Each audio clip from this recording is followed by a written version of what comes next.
terima kasih banyak dari pimpinan sekolah telah memberikan kami kesempatan untuk bisa mendiseminasikan menurut kami praktik baik kami terkait apa yang telah kami lakukan di kelas, yaitu terkait pada pembelajaran berdiferensiasi yang terintegrasi dengan kompetensi sosial emosional. Saya Ida Farida dan rekan saya Ibu Yulia Mustafa, kami akan berkolaborasi dalam diseminasi ini. Bahwa kita guru itu bukan hanya pada konteks bagaimana membelajarkan anak dengan berbagai variasi yang didasarkan atas kebutuhan mereka, tetapi ada kompetensi sosial emosional yang kita akan coba bangun di kelas kita masing-masing. Yang pertama yaitu kesadaran diri. Yang seperti apa kesadaran diri itu? Tujuannya itu memberikan pemahaman, penghayatan, dan kemampuan untuk mengelola emosi, menentukan dan mencapai tujuan yang positif. Kemudian ada manajemen diri. Kemudian ada kompetensi ketiga, kesadaran sosial.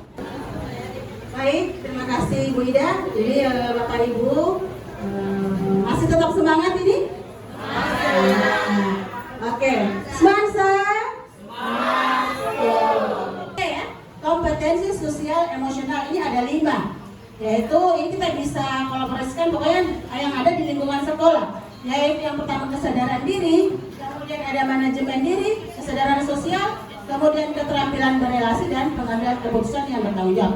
Hal ini bisa dilakukan baik di dalam kelas maupun di lingkungan sekolah. Jadi seperti itu. Mungkin jadi kalau misalnya untuk kesiswaan, kalau ada LDK bisa ditambahkan ini materi tentang SE ini lebih bagus. Ya, supaya anak-anak lebih mantap lagi untuk bagaimana mereka bisa paham, mereka sadar bahwa mereka datang ke sekolah ini untuk apa? Apakah untuk belajar atau cuma datang bakal-bakal atau bangun kuliah dan sebagainya. Kemudian untuk ini mindfulness. Jadi seperti sebenarnya yang sudah lakukan di dalam kelas, yaitu ice drinking, bertanya dorong perasaan, itu kan sudah mindfulness itu. Maksudnya orang memberikan perhatian kepada mereka di luar konteks pembelajaran. Jangan terus cuma mengejar menyelesaikan materi. Nah, langsung tidak perhatikan kondisi siswa pada saat itu. Sehingganya kita cuma marah-marah. Siapa dong yang cuma tidur-tidur dalam kelas? Siapa dong yang cuma keluar masuk? Ini ya, jadi dengan adanya ini kita bisa merangkul siswa istilahnya, murid, merangkul mereka, merangkul. Jadi teknik stop ini seperti kalau ada nih Bapak Ibu yang mungkin menggunakan olahraga yoga. Nah, itu. Jadi kalau orang so stres, orang so full dengan beban kehidupan, nah, biasanya kan kalau macam terus melibatkan dengan menangis dan sebagainya. Jadi stop dulu, berhenti. Ya.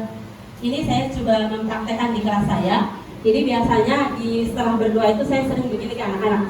Anak-anak dari emoji yang saya ikut, emoji itu. Dari emoji yang saya tampilkan itu kira-kira emosionalnya ada di posisi mana, gitu. Saya mungkin pernah diseminasi pada budaya positif. Saya pernah sampaikan bahwa di kelas perwalian saya itu, saya sempat satu perwalian saya yang mengatakan bahwa kondisi emosionalnya saat itu kosong. Nah, saat itu apakah saya guru fisika langsung kasih soal yang sulit bagi mereka?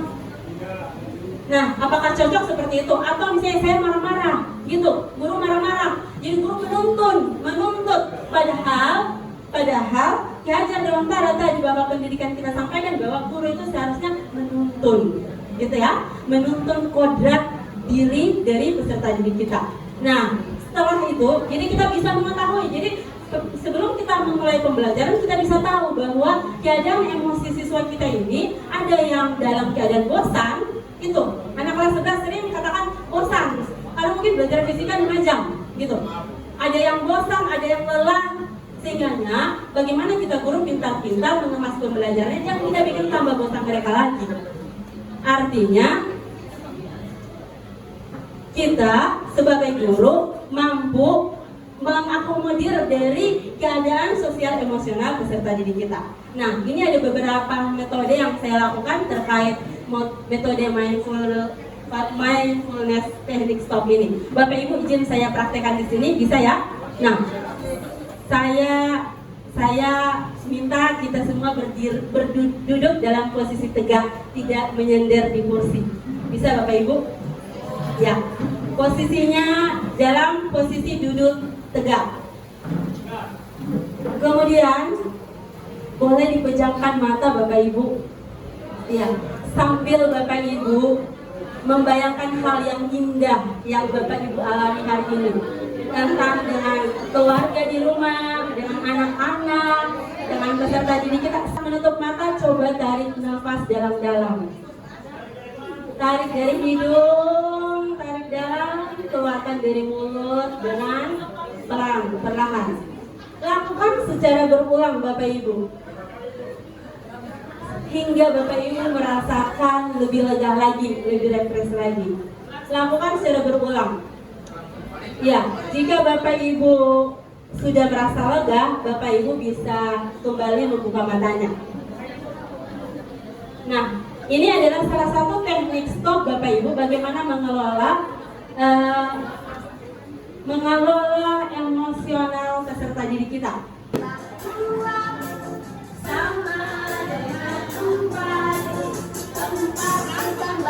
Dengan gaya tangan ya. 8 Bapak Ibu.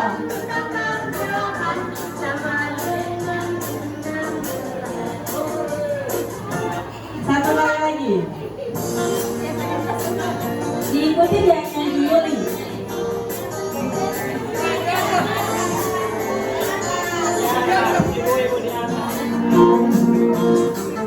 Satu tambah satu sama dengan dua. Dua ditambah dua sama dengan empat. Empat ditambah empat sama dengan delapan. Delapan ditambah delapan sama dengan 16. Ini saya berikan penguatan, termasuk saya sebagai pemimpin pembelajaran di sekolah ini dalam hal mengelola emosi itu masih harus saya lebih perbaiki lagi. Apalagi sudah ada tips yang diberikan tadi yang melalui teknik stop, bukan hanya bagi diri kita sendiri, tapi bagaimana kita membelajarkan siswa dalam situasi yang membuat mereka juga emosinya terkendali. Kenapa? Kejadian yang ada di SMA Negeri 1 Gorontalo ini saya berikan contoh tadi ya. Tadi saya masih menangani siswa yang pada saat kita berikan kesempatan membersihkan kelas untuk persiapan pelaksanaan PSAS, ada sekelompok anak yang hanya bermain bola di aula, dan ini kita tidak boleh larang. Itu kecerdasan kinestetik dari anak tersebut, mereka lebih senang untuk bergerak. Tetapi ada satu hal yang terjadi, hanya karena disenggol sedikit, tidak bisa menahan emosi, tidak bisa mengendalikan diri, maka yang disenggol ini memukul yang menyenggol. Yang menyenggol balik memukul. Mereka lari ke sudut aula dan kelompok teman-teman yang mendukung mereka sama-sama di situ saling adu untuk saling memukul, sehingga satu orang tinggal dibawa ke ruangan saya untuk diamankan karena sudah dikeroyok. Lalu kami dari kesiswaan, saya, Pak Taufik, Pak Ion dari BK juga sudah menanyakan kira-kira apa maunya anak ini. Dia ingin dibalas.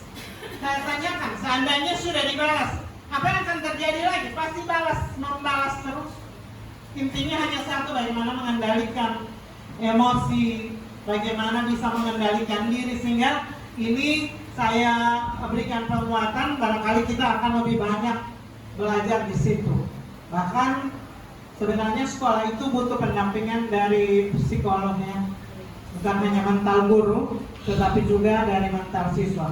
Saya tahu guru-guru BK yang paling banyak merasakan hal ini, tapi mudah-mudahan dengan praktek baik yang diberikan, bagaimana kita bisa mengelola emosi daripada peserta didik, bisa akan menjadikan SMA Negeri 1 Gorontalo tetap bersama-sama berkolaborasi untuk mencari solusi terbaik untuk kebutuhan peserta didik kita semua. Insya Allah Bapak dan Ibu ya. Jadi saya ucapkan terima kasih kepada Ibu Ida, Ibu Yuli yang sudah memberikan energi positif pada hari ini melalui diseminasi praktek baik pada kita semua, termasuk saya sangat terinspirasi dengan apa yang disampaikan. Terima kasih ini dari saya. Assalamualaikum warahmatullahi wabarakatuh. Waalaikumsalam warahmatullahi wabarakatuh. Luar biasa umpan balik dari Ibu pimpinan kita. Dalam mengucapkan terima kasih Bapak Ibu yang telah sudi berada di tempat ini. Ya, kami kita terharu karena memang beban di kami berdua itu selalu kalau sama beraksi nyata begini, teman-teman itu mau atau tidak, teman-teman itu suka pulang, begitu Bapak Ibu yang ada pada lingkungan. Tapi alhamdulillah hari ini kami memanfaatkan momen ini dan mendapatkan izin dari pimpinan. Kami mengucapkan terima kasih yang sebesar-besarnya mudah-mudahan Bapak Ibu. Mohon maaf atas kekurangan kami dan banyak salah dari kami dan kami akhiri. Assalamualaikum warahmatullahi wabarakatuh.